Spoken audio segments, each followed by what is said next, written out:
نستعينه ونستغفره ونعوذ بالله من شرور أنفسنا ومن سيئات أعمالنا. من يهده الله فلا مضل له ومن يضلل فلا هادي له، وأشهد أن لا إله إلا الله وحده لا شريك له، وأشهد أن محمدا عبده ورسوله صلى الله عليه وعلى آله وسلم تسليما كثيرا. يا أيها الذين آمنوا اتقوا الله حق تقاته ولا تموتن إلا وأنتم مسلمون. يا أيها الناس اتقوا ربكم الذي خلقكم من نفس واحدة، خلق منها زوجها وبث منهما رجالا كثيرا ونساء، واتقوا الله الذي تساءلون به والأرحام إن الله كان عليكم رقيبا.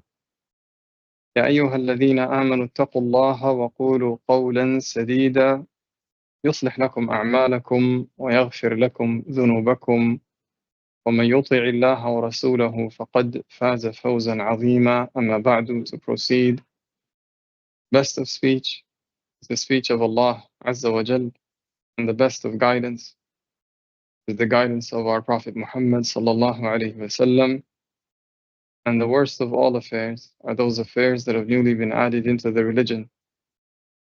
Every newly added affair in the religion is an innovation, and every innovation is a misguidance, and every misguidance is in the fire of hell. By the praise of Allah Tabarak wa Ta'ala, we continue our reading and commentary tonight from the tremendous treatise written by Al-Imam Abdul Rahman ibn Nasir ibn Sa'di, titled فوائد مستنبطة من قصة Yusuf, benefits derived from the story of Yusuf alayhi salam. We reached up to the verse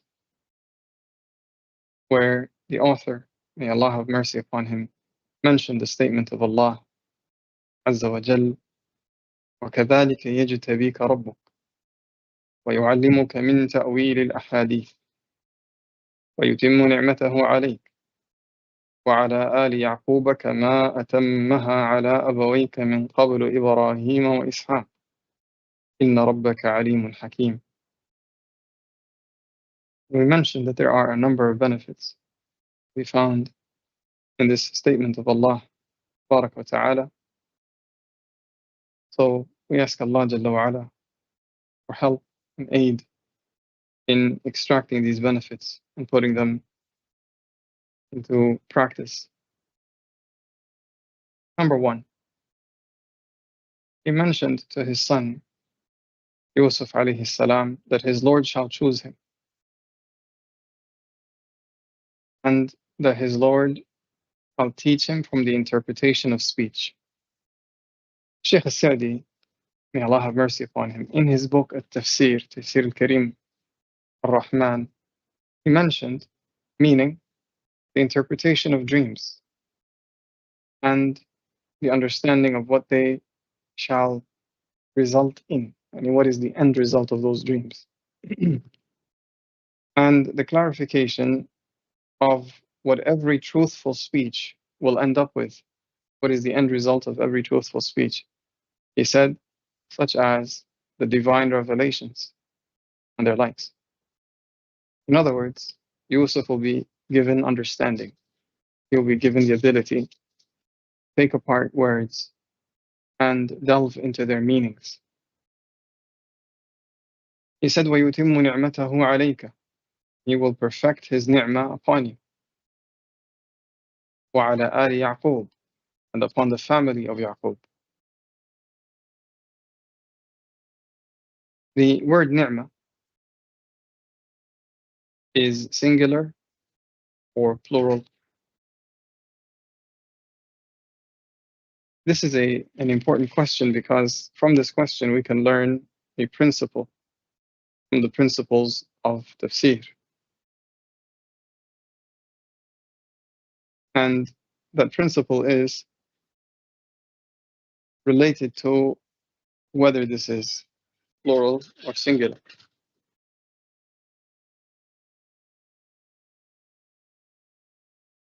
If you said this is singular, ni'mah, this is correct. However, it is a ni'mah that is attributed to Allah. Ni'matahu وَيُتِمُّ نِعْمَتَهُ, His blessing. He will complete His favor, His blessing upon you. And the principle of tafsir states, الْمُفْرَدُ إِذَا أُضِيفَ عَمَّ. When a singular word is attributed, then it indicates generality. So, in other words, this is as strong as saying that He will complete all His blessings upon you.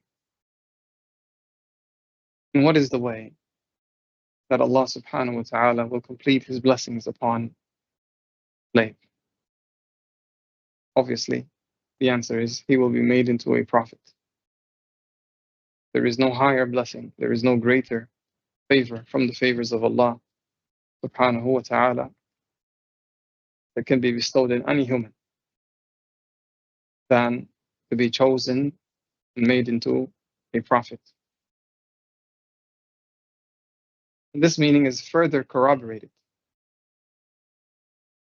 because his father then proceeded to say, كَمَا أَتَمَّهَا عَلَى أَبَوَيْكَ مِنْ قَبْلُ إِبْرَاهِيمَ وَإِسْحَاقَ, just as He perfected it and completed it upon your two fathers from before, Ibrahim and Ishaq. Ishaq is Yusuf's grandfather. Ibrahim is his great-grandfather. And how did both of them receive the completion and the perfection of Allah's blessings? They were both made into prophets. So basically, Yaqub told him that he shall be made into a prophet. Now,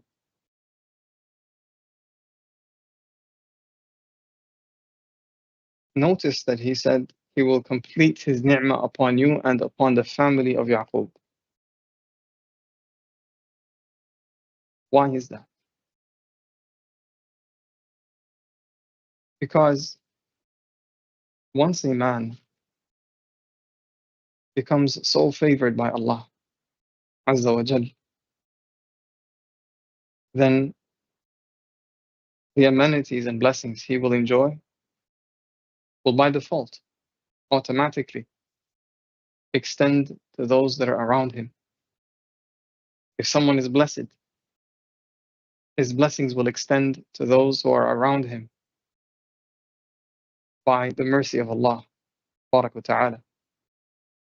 In other words, Yusuf shall prove to be a blessing not only for his own self, but he shall prove to be a blessing upon the entirety of his family. Then he finished by saying, Inna rabbaka alimun hakim. Indeed, your Lord is all-knowing, most wise. Your Lord is all-knowing. He knows exactly who deserves these tremendous blessings, most wise, and where to put His blessings in, Azza wa Jal, for the best of outcomes. Based on this, we can see that Yaqub alayhi salatu wasalam actually interpreted the dream. He gave Yusuf the steps that would lead to the outcome, and he also explained what the outcome is. The outcome is that Allah will choose you, you will be taught the interpretation of speech, and you will be chosen, and the blessing of Allah will be completed upon you. In other words, you become a prophet just as your fathers before you, Ishaq and Ibrahim, were prophets. And by the way, as a side benefit, we have a hadith that clarifies that this is the most noble of all lineages amongst mankind. What is that lineage? It is Yusuf, the Prophet of Allah, son of Yaqub, the Prophet of Allah, the son of Ishaq, the Prophet of Allah, the son of Ibrahim, the Khalil of Allah. There is no lineage in the history of mankind more noble, more lofty than that lineage.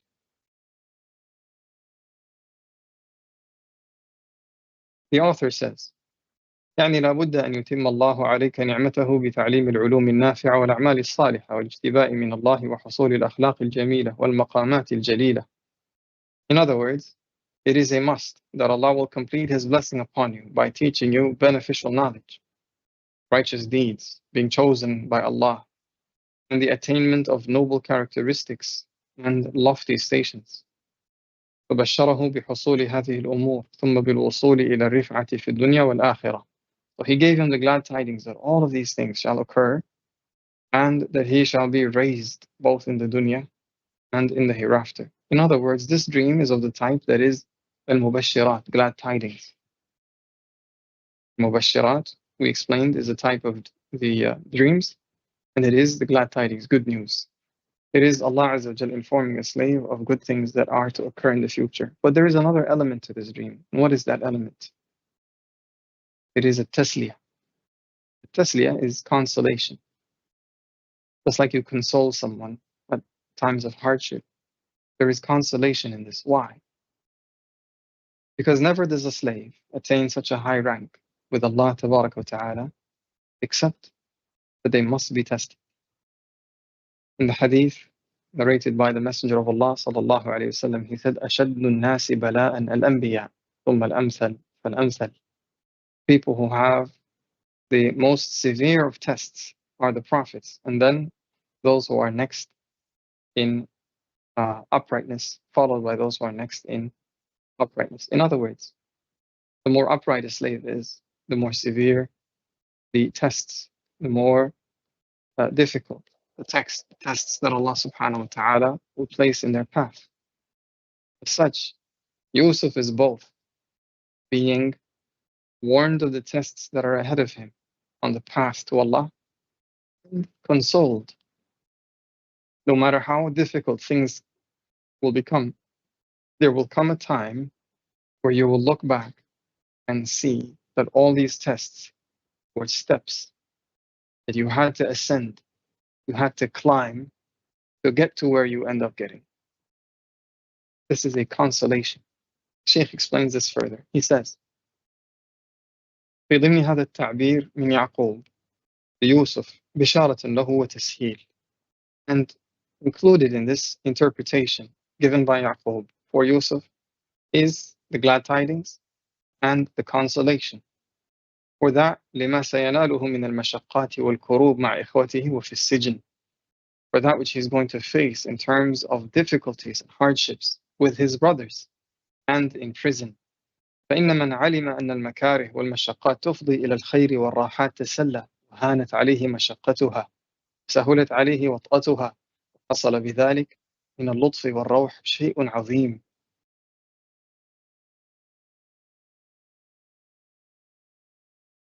He said, for indeed, whoever knows that difficulties and hardship are the pathways that lead to good, to ease, and rest, he will become consoled by that, and the difficulty will lessen, and the burden will become lighter.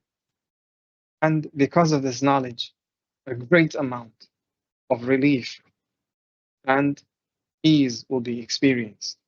هذا من جملة اللطف الذي أشار إليه يوسف في قوله إن ربي لطيف لما يشاء. This is part of the lutf that Yusuf referred to in his statement, indeed my Lord is latif towards whatever he wants. Latif is from the names of Allah Jalla wa Ala. And from the best of explanations that were given for the meaning of that name is that which is found in the words of Al-Imam Ibn Al-Qayyim rahimahullah ta'ala, where he said, وهو اللطيف بعبده ولعبده واللطف في أسمائه نوعان إدراك أسرار الأمور بخبرة واللطف عند مواقع الإحسان. Basically, he explains that the name of Allah, Al-Latif, contains two meanings, two descriptions, two attributes of Allah subhanahu wa ta'ala. One related to the knowledge of Allah, where Allah Azza wa Jal is most intimately acquainted with the secret knowledge of everything. The most hidden of knowledge, Allah Azza wa Jal is most intimately acquainted with it. He knows everything down to the minutest details. This is one of the meanings of the name Al-Latif. The other meaning, he said, Al-Lutfu عند مواقع الإحسان, that Allah will deliver with great subtlety the blessings that He wants to deliver to His slave. Meaning that many of the blessings of Allah subhanahu wa ta'ala arrive without much fanfare, without much celebration, without any big miracles or the skies tearing apart and the angels descending down from the heavens to deliver these blessings. In fact, many of the blessings of Allah subhanahu wa ta'ala occur right under people's noses while they are unaware that the blessings of Allah are descending. اللطف عند مواقع الإحسان. It appears the second meaning is exactly what Yusuf was referring to when he said, إِنَّ رَبِّي لَطِيفٌ لِمَا يَشَاءُ. This is from verse 100 in Surah Yusuf. In other words, after the story had almost finished, after his family had been reunited and his brothers had repented, he said, indeed, my Lord is latif to whatever He wants to accomplish. In other words, Allah very subtly delivered all of us to the point that we are in today. هذا من مقتضى حكمة الله أن المراتب العاليات لا تنال إلا بالوسائل الجليلة ولهذا قال إن ربك عليم حكيم. The Shaykh said, and this is from what is necessitated by the wisdom of Allah, that lofty ranks cannot be attained except by great means. Great means such as great tests, great knowledge, righteousness, ihsan, being trialed, going through great difficulties with patience, with ihsan, and then you attain lofty stations with Allah subhanahu wa ta'ala. It is for this reason He said, indeed, your Lord is all-knowing, most wise.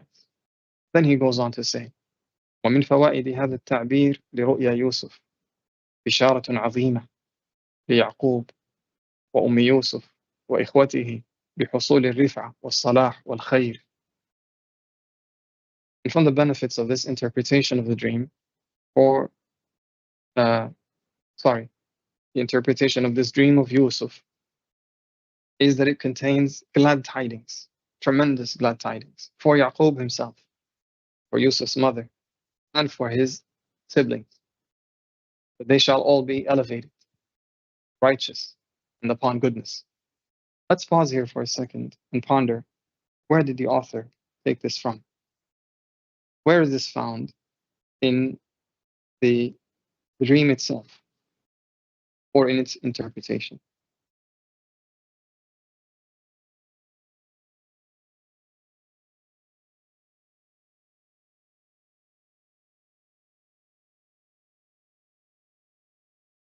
In the dream itself, we have a number of symbols.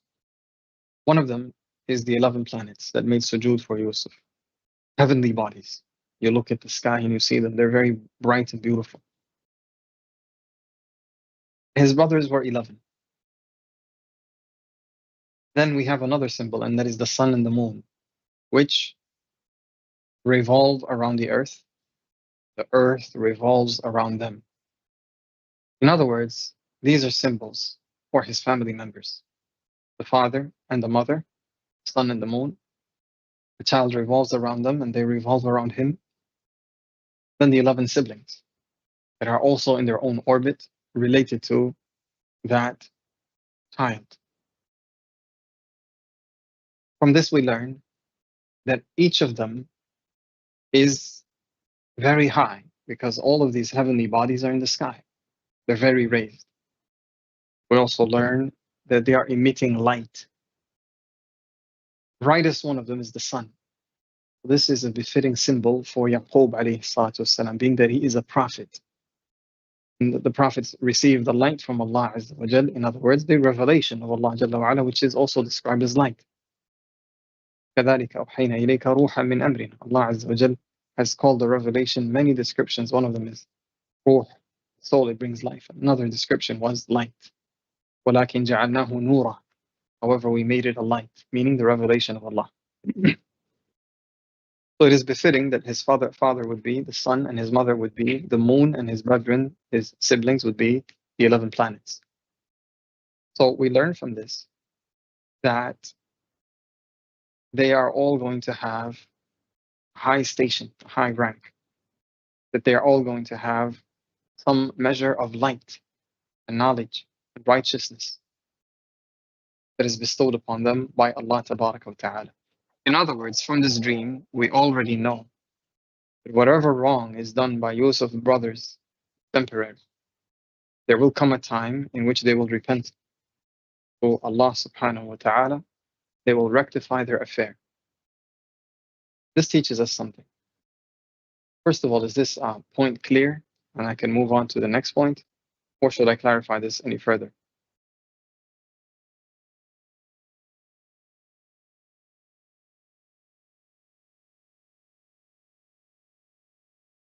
Seems that today,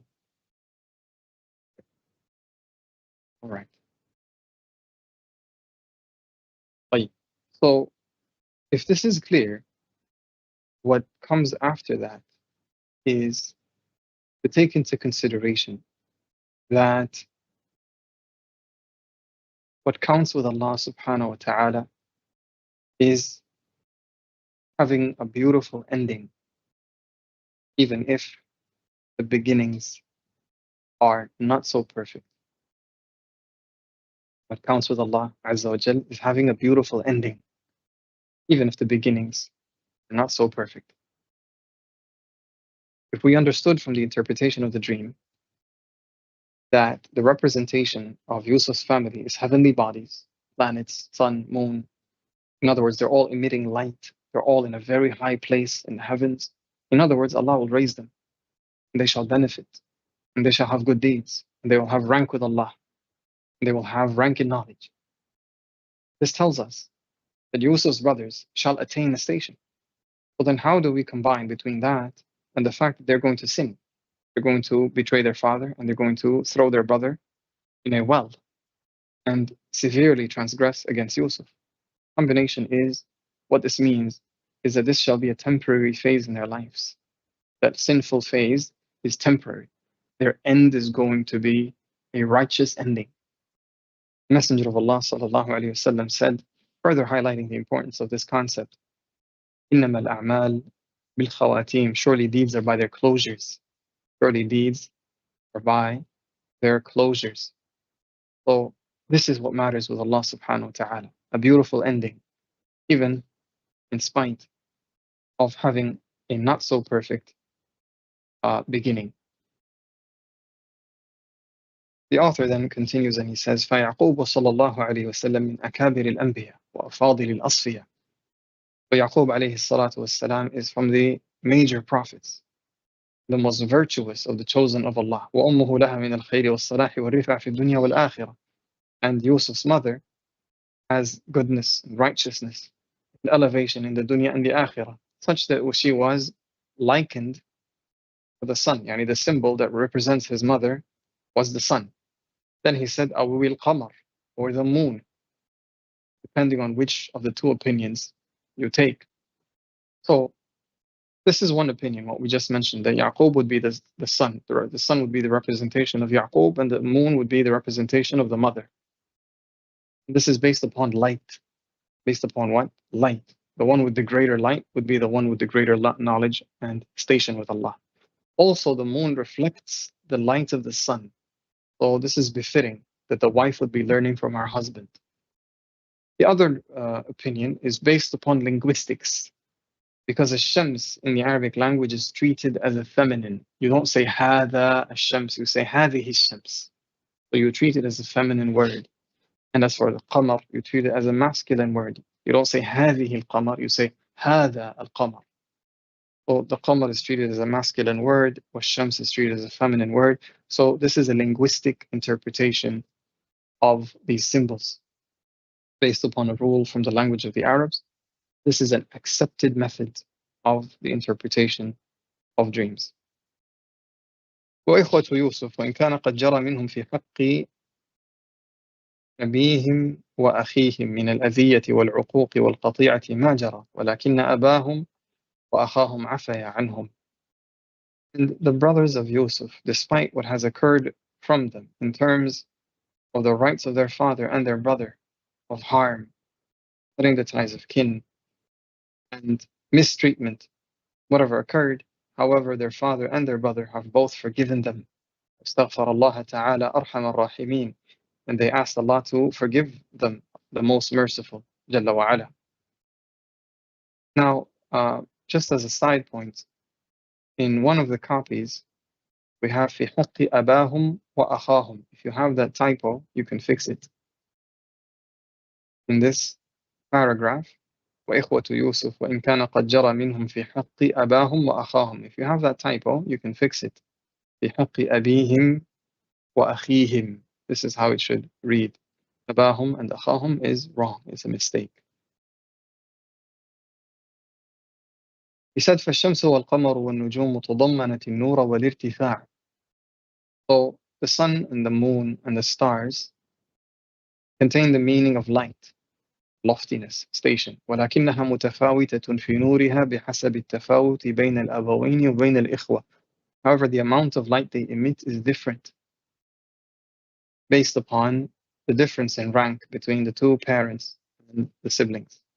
الحاصل أن هذه الرؤيا تضمنت ما حصل ليوسف صلى الله عليه وسلم من خير الدنيا والآخرة والمقامات العظيمة والوسائل والمنن التي أوردتها هذه الأمور وما حصل لأبويه وإخوته من مشاركته في خير الدنيا والآخرة والله تعالى أعلم.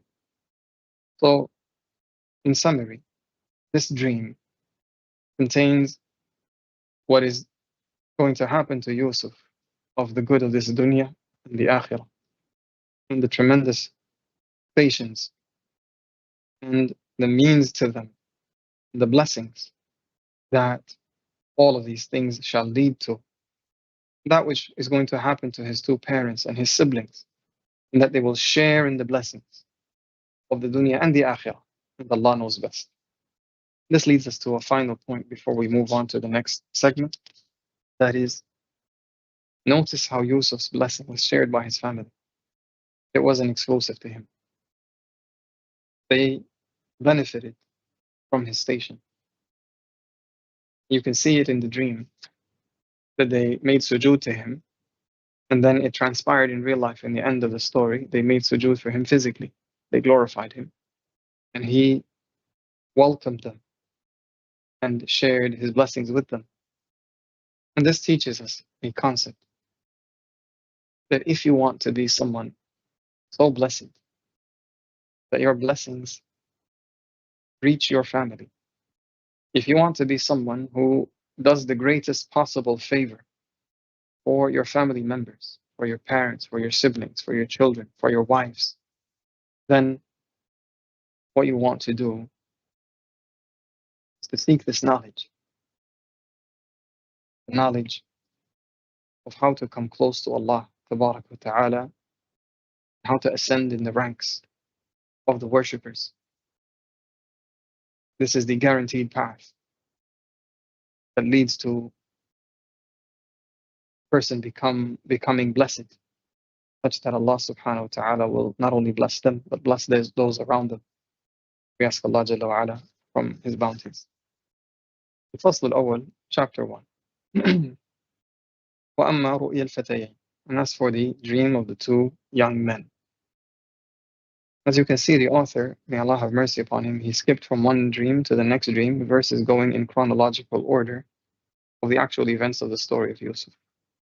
So basically, the author is organizing the benefits in this treatise based upon a particular order that he saw fit, versus following the order that is found in the story of Yusuf as it is found.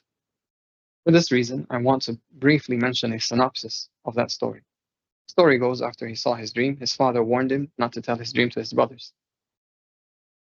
Despite that, his brothers still plotted against him and managed to deceive their father and convince him to take Yusuf for an outing. And then they got rid of Yusuf by throwing him into a well. He was found by some travelers, and they took him and they sold him in exchange for a measly amount of money. Yusuf was sold as a slave, was taken into the household of one of the men of government of Egypt. He was raised in that home in the best of manners, in the best of ways. He was raised in an atmosphere, in an environment that allowed him to reach the perfection that a human can reach in terms of character, development, and knowledge.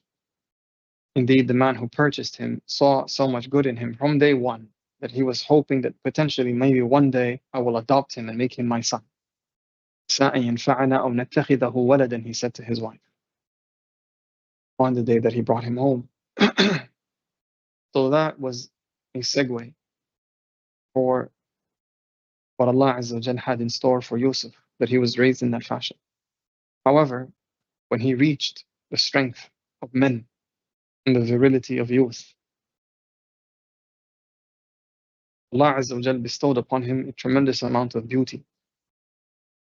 The Prophet ﷺ, describing that beauty, he said, أُوتِيَ شَطْرَ الْحُسْنِ, or as he said, that Yusuf was given half of all the beauty. As you know, Allah subhanahu wa ta'ala, when He distributed the beauty amongst mankind, there was a set amount of beauty to be distributed amongst the creation, amongst mankind, the men and the women, the children of Adam. When Allah distributed the beauty, one half of it was distributed amongst all of us. One half of it was distributed amongst all of us. Some got more and some got less. The other half, in its entirety, was given to Yusuf. There are many lessons in that particular blessing that Allah Azza wa Jal has given Yusuf. We shall see some of them, in-shā'Allah, as we keep going on in this story. Point is, as he grew older, he grew more beautiful, and he became a fitna for this woman. Although he is her slave, normally a woman would not be attracted to a slave. Nonetheless, she attempted to seduce him, but Allah Jalla wa Ala gave him firmness, and he was saved from her attempts to lure him towards sin. Then she attempted to frame him when her husband saw her and him both looking out of sorts, because Yusuf was running away from her, and she was running after him, and she managed to tear some of his clothes off of his back.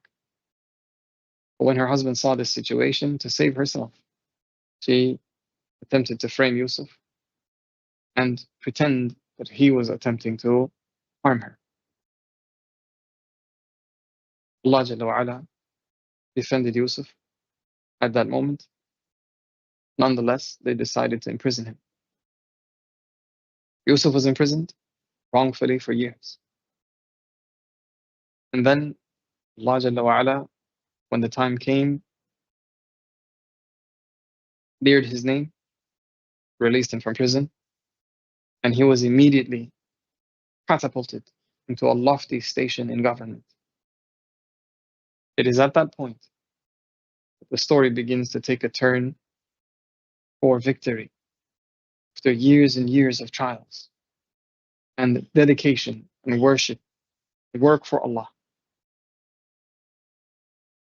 It is at that point in the story that his brothers began to visit him, because he was in charge of the dissemination and distribution of the grains, basically food from Egypt, to whoever was coming by to trade with the Egyptians.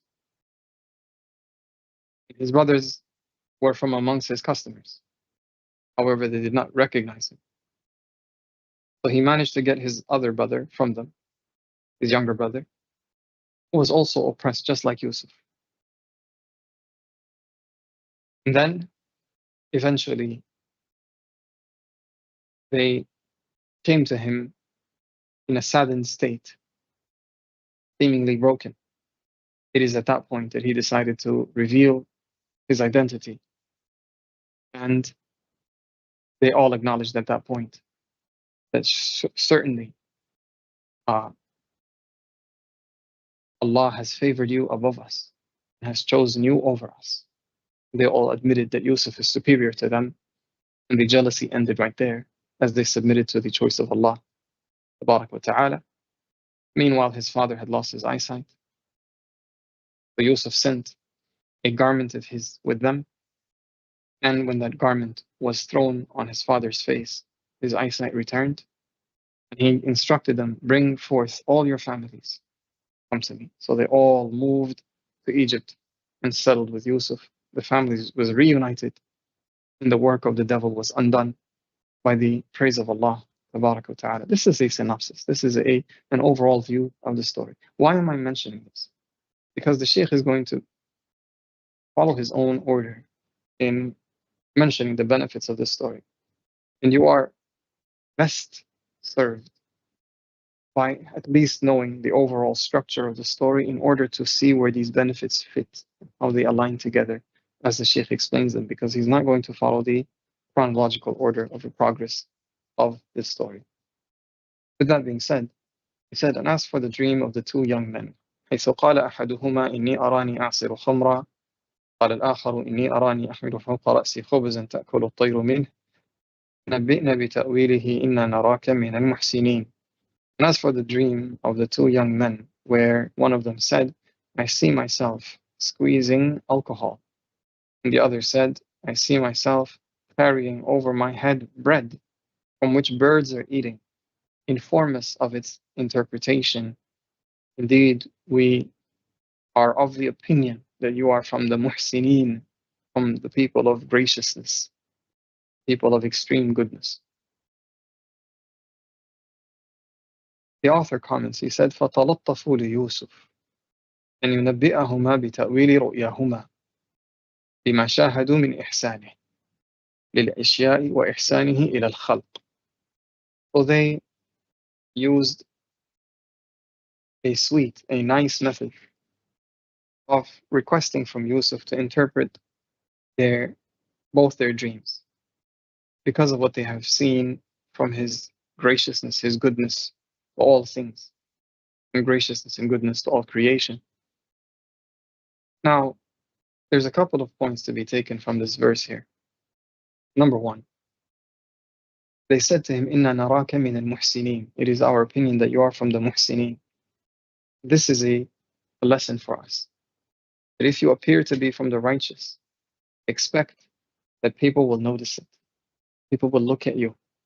People will judge Islam based upon your behavior. If you appear to be from the righteous, you have a greater responsibility now to avoid everything that could potentially tarnish the image of Islam.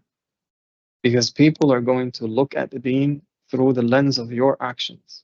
So whatever you do may affect the reputation of Islam. Number two, that if a person is in the minds of the people, from the people of ihsan, he is from the gracious, he is from the kind, from the generous, from the brave, from the people of worship, immediately they assume that you have knowledge. And this is similar to the story of the man who killed 99 people and then asked to be led to a scholar. They led him to a worshipper. Because in the minds of the common folk, you're not going to be a worshipper until you have knowledge. They do not always have the ability to differentiate between worshippers upon ignorance and worshippers upon knowledge. So it is assumed that a person of ihsan is immediately a person of knowledge. So they came to Yusuf with a question that requires great knowledge, which is how to interpret their dreams, simply because they saw his ihsan. So if you are in that station, then expect that people will come to you with their questions. And if you know yourself to be unable to meet that requirement, meaning you don't have the prerequisite knowledge to answer their questions, then you should also be ready. You should be ready for people coming to you and asking you questions because they see your worship, they see your good manners, they see that your adherence to the sunnah. Be ready with two words, Allahu A'lam, or another two words, La Adri, or another two words, La A'lam, I don't know, or Allah knows better. Be ready because otherwise you could end up speaking about Allah Azza wa Jalla and about the religion without knowledge, and thus harming yourself and harming others. And as for Yusuf, they were very fortunate in the fact that indeed he was from the carriers of knowledge. And notice another thing here, how they both use the verb arani, inni arani. قال أحدهما إني أراني وقال الآخر إني أراني. Arani is what kind of verb? I want the students of the Arabic language to share with us from that which they know. Verbs are three types. Which of the types of verbs is the verb arani?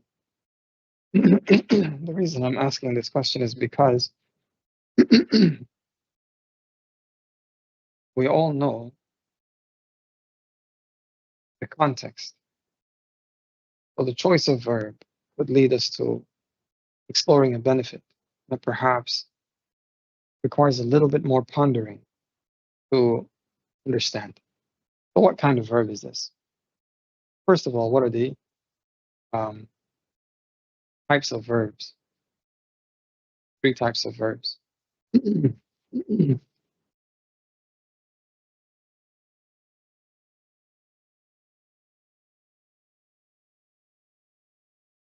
Santum, those who said فعل مضارع, this is correct. ماضي, مضارع, أمر. ماضي is past tense. مضارع, present. أمر is related to making a request or a command or a verb to occur in the future, an action to occur in the future, a request or an action to be taken in the future, past, present, and future.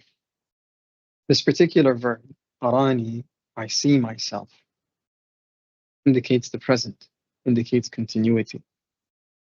Why would such a verb be used to describe a past event? They both saw the dream already. Why are they describing it using it a present tense verb? There are two possibilities that I see here. If any of you want to share with us what you have, go ahead. Let's get the benefit, inshallah. One of the possibilities I see here is that the dream was being repeated.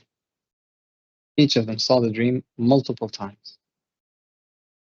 This is something that actually is fairly common. That a person will see a dream and they will not make much of it till they see it a second time or a third time, and then they become concerned and they're like, okay, maybe there's something here that must be interpreted. So they take it to someone who is knowledgeable in the discipline of the interpretation of dreams. The more a person sees the same dream, the heavier it becomes on their mind, and the greater weight it carries in their heart. And so they put in the effort to go and seek its interpretation. So this is one possibility. Another possibility is that it is as if they are saying, I see it now, meaning the dream was so vivid, so real, so tangible. I'm describing it to you as if I can see it right now in front of my eyes. It is playing out right now in front of my eyes. I'm telling you the dream as if I'm seeing it right now. And this is actually a common usage in the Arabic language. When someone says, I see, whilst they're talking about something they saw, it means that it is very vivid and real. It is as if it's happening right now. And this is common, not just with the verb I see. Generally, with any affair of the past being described with the present, it means that the person is experiencing it right now as if it had just happened. But with that being said, both of these dreams were heavy on the minds of these two young men. Notice how they said to him, Inna naraka min al-muhsinin. It is our opinion that you are from the muhsinin. In other words, they used kind speech and good manners to request knowledge. And this is actually one of the keys to success in the field of seeking knowledge, to use kind speech when addressing your teacher. Address someone that has knowledge with kindness is to unlock the vault of knowledge that they are carrying. It is known that some people withheld knowledge from students because the students had bad manners. There's a famous story mentioned about one of the Sahaba who two men used to treat him differently. One of them used to treat him with kindness and proper manners, so he used to share his knowledge with him. And the other used to treat him in a manner that was less than ideal, so he would withhold his knowledge from him. This is human nature. If you want to be taught, then you have to treat the person who carries knowledge with kindness, with mercy, with respect, or they are far more likely to share what they know with you based on your treatment of them. Then the Shaykh said ففسر رؤيا من رأى أنه يعصر خمرا أنه ينجو من سجنه ويعود إلى مرتبته وخدمته لسيده ويعصر له العنب الذي يؤول إلى الخمر. فسر الرؤيا الآخر بأنه يقتل ثم يصلب فتأكل الطير من رأسه. So he interpreted the dream of the one who saw himself squeezing alcohol, that he's going to escape from prison, meaning he's going to be freed, and that he's going to go back to his previous job, serving his master, and he will squeeze grapes that eventually will be turned into alcohol, into wine. And he interpreted the dream of the other, that he's going to be killed, and then he's going to be put on a cross, he's going to be crucified, and then the birds will come and eat from his head. The Shaykh said, فَالْأَوَّلُ رُؤْيَاهُ جَاءَتْ عَلَى وَجْهِ الْحَقِيقَةِ. For the first of them, his vision was in the form of reality. In other words, the dream itself is the interpretation. It doesn't need a lot of interpretation and figuring out what the symbols are. So this is one of the types of interpretations the Shaykh had mentioned when he was talking about the fundamentals. He said, وَالْآخَرُ رُؤْيَاهُ جَاءَتْ عَلَى وَجْهِ الْمِثَالِ. And as for the other one, his dream came in the form of symbols. وَأَنَّهُ يُقْتَلْ, that he's going to be killed. وَمَعْ قَتْلِهِ يُصْلَبْ, not only killed but also crucified. وَلَا يُدْفَنْ. Furthermore, he's not going to be buried. He's going to be left out for a while. حَتَّى تَأْكُلُ الطُّيُورُ مِنْ رَأْسِهِ, to the point that the birds will come and eat from his head.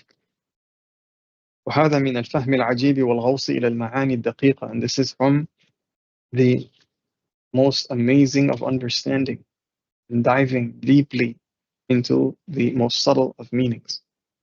The Shaykh explains, he says, وذلك أن العادة أن المقتول يدفن في الحال ولا تتمكن السباع والطيور من الأكل منه.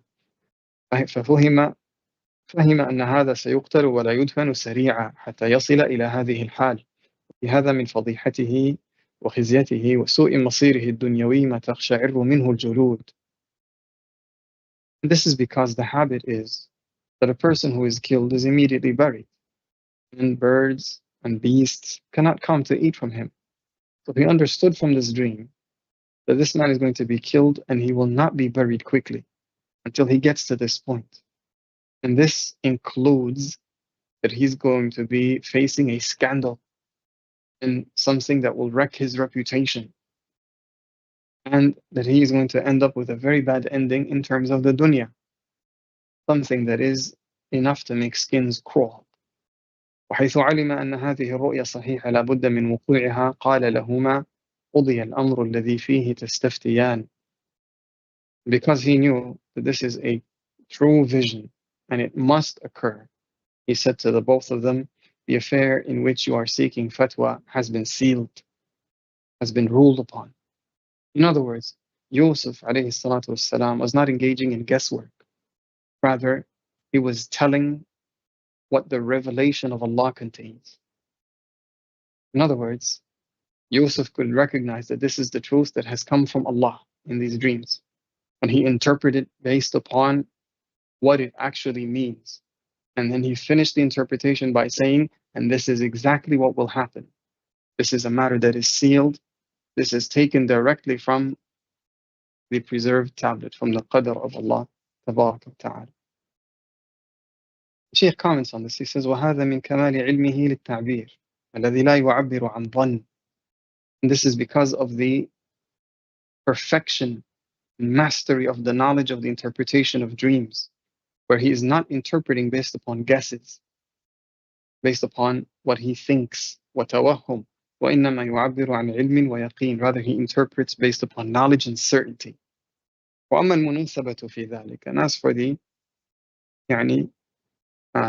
munasabah, what is related to this, is أن الطيور لا تقرب الحي, that birds do not come next to the living. وإنما تتناول الميت إذا لم يكن عنده أحد. Rather, they come to the dead when there is nobody around. وهذا ما إنما يكون بعد قتله وصلبه. This is something that only occurs after he is killed and put on a cross, put on a piece of wood, he's hung out in public for a long time, nobody's around the body. This is the time at which birds feel comfortable enough to come and eat. This is how Yusuf alayhi salatu wasalam, or rather these are some of the symbols by which Yusuf alayhi salatu wasalam was able to decipher and interpret these dreams. This is amazing. This is amazing. Now, notice that Yusuf called the interpretation of the dream a fatwa. He said, الَّذِي فِيهِ تَسْتَفْتِيَانِ. Called it a fatwa. And what this means is that it must be treated like a fatwa. No one should attempt to interpret a dream in the absence of knowledge, just as they will never dare to issue a ruling on a topic of the religion that they have no knowledge of. Say you got a question about divorce or a question about inheritance and you have not learned these rulings. Would you dare and give an answer on either of these two topics without the knowledge? The answer is obviously no. Likewise, the dreams should be treated the same way. Now, there's something here that should be highlighted. How in the prison, Yusuf was described as from the muhsineen by these two young men. And this is very interesting because many people, when they are in prison, they enter a state of sadness and depression. They enter a state of loss of hope. And so they cannot maintain the standard of worship that is required to be from the muhsineen. Not so in the case of Yusuf. Yusuf was from the muhsineen in prison. Despite all the hardship and difficulty, the harsh conditions of prison life, he maintained that standard. He was still able to meet the criteria to be immediately recognized as from the muhsineen. What is even more amazing is that when his brothers came to him in the palace, after he became a man of government, a leader in society, they also said to him, while pleading their case in front of him, "Inna naraka min al-muhsinin." The exact same phrase that was said to him in prison, said to him in the palace. This is also amazing because it shows that Yusuf was not changed by wealth, was not changed by power, was not changed by status, was not changed by fame. Rather, he maintained the same standard of worship, humility to Allah, Baraka wa Ta'ala, such that he could immediately be recognized to be from the muhsineen, despite the fact that he was a man in power, in station, in wealth. And this shows us something very critical, something very important, and that is al-ihsan is a level that you never want to step away from, regardless of what your fate contains. Twists and turns of life that are written for you but never change or move you past the station of al-ihsan. This is a station that if you are successful enough to reach, you should stick to it. Never leave it. And this is proof that Yusuf alayhi salatu wassalam was chosen by Allah for good reason. His Lord knew this is a slave that will maintain al-ihsan, regardless of what Allah Azza wa Jal tests him with. He passed all his tests with flying colors. The Shaykh then mentions a benefit related to how Yusuf interpreted the dream. And it requires a little bit of detail and explanation. So we're going to leave this for the next class, bi'idhnillahi ta'ala. It is a tremendous benefit related to al-aqidah, the correct belief, sound belief system of the Muslimin, taken directly from the mouth of one of the greatest of the prophets of Allah, the Prophet Yusuf. It is also a benefit related to ad-da'wah, how to call to Allah, Jalla wa Ala, how to take advantage of situations and opportunities that present themselves to you so that you can be a caller to Allah in all circumstances. And it shows us, this benefit shows us where the heart of the caller to Allah lies. Where are his concerns? What are the things that are drawing his attention and concerning him? And what is he thinking about? This benefit contains the breakdown of the methodology of da'wah and what is okay to say and what is not okay to say, amongst many other benefits to be found. Bi'idhnillahi ta'ala, all of that we will save for our next class. بإذن الله تعالى. And we conclude with this. والله جل وعلا نسأل أن ينفعنا جميعا بما علمنا، وأن يعلمنا ما ينفعنا، وأن يزيدنا علما. اللهم إنا نسألك الهدى والتقى والعفاف والغنى. اللهم إنا نسألك من الخير كله ما علمنا منه وما لم نعلم، ونعوذ بك من الشر كله ما علمنا منه وما لم نعلم. اللهم صل وسلم وبارك وأنعم على عبدك ونبيك محمد وعلى آله وصحبه أجمعين. سبحانك اللهم وبحمدك، نشهد أن لا إله إلا أنت، نستغفرك ونتوب إليك. جزاكم الله خيرا. السلام عليكم ورحمة الله وبركاته.